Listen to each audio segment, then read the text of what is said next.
High বন্ধুরা, আমি সানজিদা বলছি। বন্ধুরা, আজকের এই গল্পটি সম্পূর্ণ শুনলে তোমাদের ওটা আর স্থির থাকবে না, কথা দিচ্ছি। শেষে গিয়ে তোমাদের ওটা অনেক হালকা লাগবে। তো চলুন আসল গল্পে চলে যাই। আমি বিধবা হয়ে পড়েছিলাম। আমার স্বামীর চলে যাওয়ার পর জীবনটা সম্পূর্ণ বদলে গিয়েছিল। একাকিত্ব আমাকে এতটাই গ্রাস করেছিল যে আমি কিছু ভুল সিদ্ধান্ত নিয়ে ফেলেছিলাম, যা কেবল আমার প্রয়োজন মেটানোর জন্য আমাকে আরও বেশি দিশেহারা করে তুলেছিল। যে জীবনের কঠিন বাস্তবতায় এমনভাবে আটকে গিয়েছিলাম যে নিজের দিকে তাকানো কঠিন হয়ে পড়েছিল। ওর বন্ধুরা সারারাত আমার উপর অত্যাচার চালাতে থাকল আর আমি অসহায় হয়ে পড়লাম। কিছুদিন পর আমি গর্ভবতী হয়ে গেলাম এবং পরে আমি তা নষ্ট করে ফেলি, কারণ এই বাচ্চার বাবা কে ছিল আমি জানতাম না। জীবন তখন এতটাই নিস্তেজ হয়ে গিয়েছিল যে বেঁচে থাকার ইচ্ছেটাই হারিয়ে ফেলেছিলাম। কোনো সান্ত্বনা বা কোনো সমর্থন কিছুই ছিল না।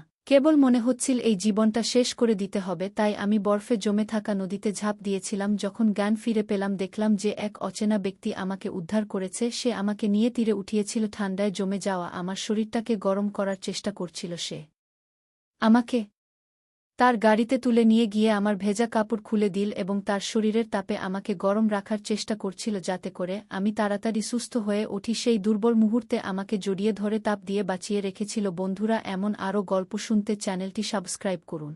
আমি সোনালি, মাত্র 2-3 বছর বয়সে আমার জীবন যেন থমকে গেছে। একাকিত্বের মাঝে দিনগুলো কেটে যাচ্ছে, কারণ দ্বিতীয় বিয়ের পর থেকে আমার যৌবন যেন কোথাও হারিয়ে গেছে। সন্তান নেই, পরিবার থেকেও দূরে। 8 বছর বয়সে আমাকে বিয়ে করিয়ে দিয়ে পরিবারের সবাই যেন নিজেদের দায়িত্ব শেষ করেছে। আমার ভাই চেয়েছিল আমি এমন একজনকে বিয়ে করি যার বয়স আমার থেকে দ্বিগুণ। আমার স্বামী সুমন 3-5 বছর বয়সী। তার প্রথম স্ত্রী তাকে ছেড়ে চলে গেছে। তার বাবা মা তাদের বাড়িতে আমাকে গ্রহণ করেছিল। শ্বশুর শাশুড়িরও একটি ছেলে ছিল, কিন্তু আমার কোনো সন্তান নেই। নিজের অসহতে চোখের জল ফেলতাম, কারণ আমি দেখতে খুব সুন্দরী। আর বিয়ের পরেও আমি আমার স্বামীকে ছুঁতে পারিনি। তিনি বলেছিলেন আমি অসুস্থ, তাই আমাকে স্পর্শ করবেন না। তবে 4-5 দিন পর তিনি আমার কাছে আসেন আর আমি বাধ্য হয়ে তাকে মেনে নেই। আমার বামি খুব রাগী, তবে তিনি সবসময় আমাকে যত্ন নিতেন। কিন্তু পরে তিনি প্রায় সব বিষয়েই রাগ করতে শুরু করলেন। 4 বছর ধরে আমাদের বিবাহ ঠিকঠাক চলছিল, কিন্তু এক মহিলার কারণে আমি পুরোপুরি বিধ্বস্ত হয়ে পড়লাম। তিনি আমাকে এমন কিছু সত্য বলেছিলেন যা এতদিন আমার কাছে গোপন ছিল। আমার স্বামী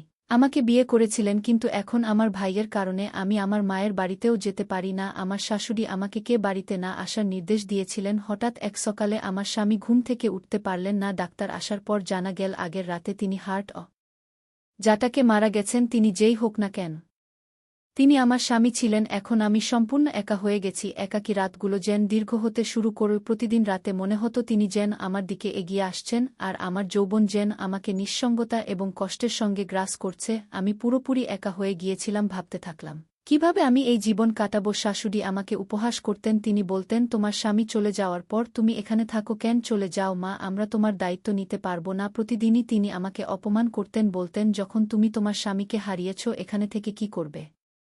তুমি তো সন্তানও জন্ম দিতে পারোনি।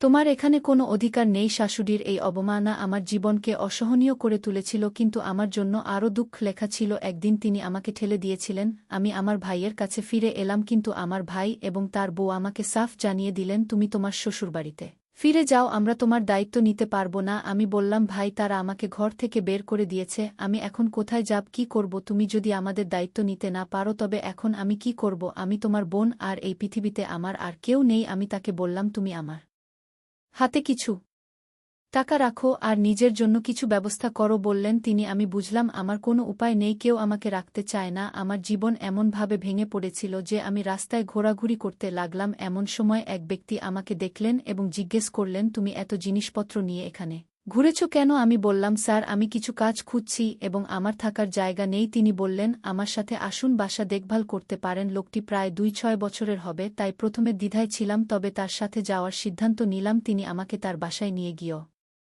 খাবার দিলেন এবং রঙিন জামা দিয়ে বললেন, নতুন করে জীবন শুরু করুন। আমি ভেবেছিলাম এখানে কেউ আমাকে চেনে না, কি পড়লাম তাতে কি আসে যায়। তিনি জানতে চাইলেন, তুমি কি শিক্ষিত? আমি বললাম, স্যার, ইন্টারমিডিয়েট পর্যন্ত পড়েছি। তিনি বললেন, ঠিক আছে, আমার অফিসে চাকরি করবে, আপাতত এখানে থাকো। তার নাম ছিল সুনীল। প্রথম দিন অফিসে যেতে খুব চিন্তা হচ্ছিল, কিন্তু তিনি বললেন, তুমি আমার ব্যক্তিগত সেক্রেটারি হবে। তিনি আমাকে এমনভাবে দেখতেন যা অস্বস্তি করছিল, কিন্তু কিছু বলিনি। তিনি আমার বস, আর আমি একজন বিধবা। তার দৃষ্টিতে কিছুটা অস্বস্তি থাকলেও আমারও একাকী জীবনে এক নতুন রোমাঞ্চ দরকার ছিল আমি বর্তমানে তার বাসায় থাকি, বাসাও দেখাশোনা করি অফিসের কাজের পাশাপাশি আমি বাড়িতেও রান্না করতাম। একদিন সুনীল রান্নাঘরে এসে জিজ্ঞেস করল, তুমি কি রান্না করছো? সে খুব কাছে এসে দাঁড়া এবং তার আচরণে আমি ভয় পেতাম। আমি বললাম, স্যার আপনি সবসময় আমাকে ভয় দেখান। আর তিনি বলতেন, ভয় কাটাতে হবে ধীরে ধীরে। আমি তার প্রতি দুর্বল হয়ে পড়ছিলাম। সুনীল আমার প্রতি যত্নশীল ছিল এবং 1 মাসের মধ্যে আমি বুঝতে পারলাম সে আমাকে সম্মান করে। একদিন কোভিড আমাকে বলল, আমি এখানে আছি তোমার পাশে, তুমি আর একা নও, তোমার প্রাইভেসি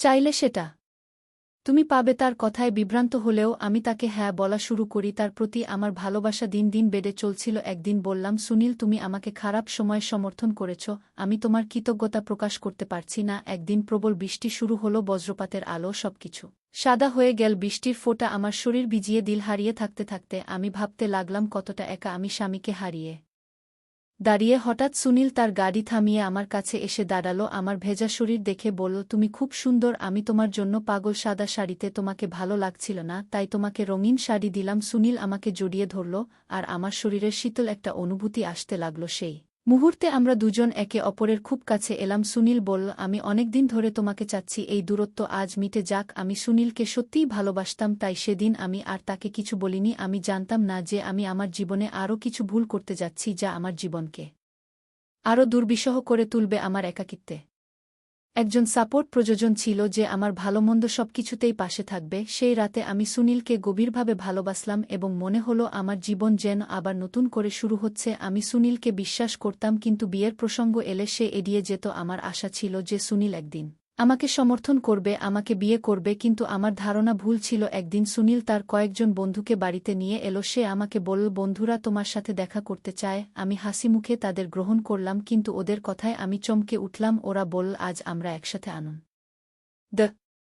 করব। আমি বুঝতে পারলাম না কি ঘটতে যাচ্ছে। আমি জানতে চাইলাম, সুনীল তো আমাকে বিয়ে করবে, তাই না? কিন্তু ওরা হাসতে লাগলো। রাত বাড়তে থাকল। আমি রুম থেকে বের হতে চেষ্টা করলাম, কিন্তু ওরা আমাকে থামিয়ে দিল। সেই রাতে যা ঘটল তা আমার আত্মা পর্যন্ত নাড়া দিয়ে গেল। আমি চিৎকার করলাম, কাঁদলাম, কিন্তু কেউ আমাকে সাহায্য করল না। ওরা বারবার আমার উপর অত্যাচার চালাতে থাকল আর আমি অসহায় হয়ে পড়লাম। আমার কিছু করার ছিল না, আমি অসহায় ছিলাম। সুনীল আমাকে ছেড়ে গেল না, এমন অবস্থায় রেখে গেল যে আমি বিছানা থেকে উঠতেও পারছিলাম না। সেই অবস্থায়ও সুনীল আমার কাছে আসতেন। তার প্রয়োজনে আমি তার হাতের খেলনা হয়ে গিয়েছিলাম, নির্জীব এবং অসহায়। কোনোভাবে আমি এই বন্দিত্ব থেকে মুক্তি পেতে চাইতাম। শীঘ্রই জানতে পারলাম আমি গর্ভবতী। আমি সুনীলকে বললাম, আমি জানি না এটা কার সন্তান, তুমি চলে যাও, আমার সাথে আর কোনো সম্পর্ক নেই। সুনীলকে রাখতে চাইনি, তাই নার্সিং হোমে গিয়ে সন্তানের গর্ভপাত করলাম। এখন আর সুনীলের কাছে ফিরে যেতে চাইনি, কিন্তু আমারও যাওয়ার জায়গা ছিল না, জীবনের কোনো ইচ্ছা ছিল না। পাহাড়ে গিয়ে বরফের নদীর তীরে ঘোরাঘুরি করতে লাগলাম। শেষে নদীতে ঝাঁপিয়ে পড়লাম। আমি জানতাম আমাকে কেউ বাঁচাতে আসবে না, কারণ আমার কেউ নেই, সবাই আমাকে ব্যবহার করেছে। আমার জীবন শেষ হয়ে গেলেও কারো যায় আসে না। কিন্তু একজন লোক হঠাৎ নদীতে ঝাঁপিয়ে পড়ে আমাকে পাড়ে নিয়ে এলো। আমার শরীর থেকে নদীর জল বের করে দিল এবং পিঠে নিয়ে গাড়ির পিছনের সিটে নিয়ে গেল। আমি ঠান্ডায় কাঁপছিলাম, কাঁপুনি থামছিল না। হঠাৎ সে আমার শরীরের উষ্ণতা দিতে শুরু করল। সেই মুহূর্তে আমি বুঝতে পারছিলাম না তার হৃদয়ে কি চলছে। সেও কি আমার সাথে খারাপ কিছু করবে নাকি? বিভিন্ন চিন্তা আমার মাথায় ঘুরতে থাকে। আমি মরার জন্য জলে ঝাঁপ দিয়েছিলাম, কিন্তু এই অচেনা লোক আমাকে তার উষ্ণতা দিয়ে জীবন ফিরিয়ে দিচ্ছিল। আমি তোমাকে মরতে দেব না, সে জোরে বলল। অনেকক্ষণ পর তিনি গাড়ি থেকে কিছু শুকনো কাপড় বের করে আমার শরীর ঢাকলেন। তিনি আমাকে নিয়ে তার বাড়িতে ফিরলেন এবং জিজ্ঞেস করলেন, কেন তুমি নদীতে ঝাঁপ দিয়েছিলে? তোমার মতো সুন্দরী মেয়ে কেন এত বড় সিদ্ধান্ত নেবে? আমি বললাম, আমার এই পৃথিবীতে আর কেউ নেই এবং আমি আমার জীবনের বেদনাদায়ক ঘটনা বর্ণনা করলাম। আমি কাঁদতে লাগলাম আর তিনি বললেন, কষ্ট যতই হোক আমাদের সাহস রাখতে হবে এবং নিজের পায়ে দাঁড়াতে হবে। তিনি বললেন, তুমি চাইলে আমার সাথে কাজ করতে পারো। আমি তার সাথে কাজ করতে শুরু করলাম। একদিন তিনি বললেন, তোমার জীবন বাঁচানোর জন্য আমি সব করতে চাই। তুমি চাইলে আমি তোমার হাত ধরতে পারি, আমরা একসাথে সুখদুঃখ ভাগ করে নিতে পারি। আমার স্ত্রী মারা গেছেন এবং আমার একটি 2 বছরের মেয়ে আছে, যার মায়ের ভালোবাসার প্রয়োজন। তুমি তাকে ভালোবাসা দিতে পারবে? তার মুখে এই কথা শুনে আমি কান্না করতে লাগলাম, কারণ আমার একটি পরিবারের দরকার ছিল, যারা আমাকে ভালোবাসবে, আপন করে নিবে। এই প্রস্তাবে আমি ভাবলাম, আমার জীবনের সমস্ত ঘটনা আমি তার কাছে লুকাইনি। সে হয়তো আমাকে সত্যিই ভালোবাসে আর আমি তার এবং তার মেয়ের যত্ন নিতে পারি। এরপর আমাদের জীবনটা ধীরে ধীরে বদলে গেল। সে আমাকে সত্যি অনেক ভালোবাসে। সময়ের সাথে সাথে আমি তা বুঝতে পারলাম। এর আগে যারা আমার জীবনে এসেছিল তারা সবাই খারাপ মানুষ ছিল। তারা আমাকে কেউ মন থেকে ভালোবাসেনি, তারা শুধু তাদের প্রয়োজন মিটিয়েছিল আমাকে দিয়ে। এখন আমি তা বুঝতে পারছিলাম কিন্তু আমার এই স্বামী সবার থেকেই আলাদা ছিল, সে আমাকে মন থেকেই ভালোবাসে। গল্পটা কেমন লাগলো জানাতে ভুলবে না। আরও মজার মজার রোমান্টিক গল্প শুনতে চাইলে ভিডিওটি লাইক, শেয়ার এবং চ্যানেলটি সাবস্ক্রাইব করতে এবং বেল আইকনটি ক্লিক করতে ভুলবে না। ধন্যবাদ।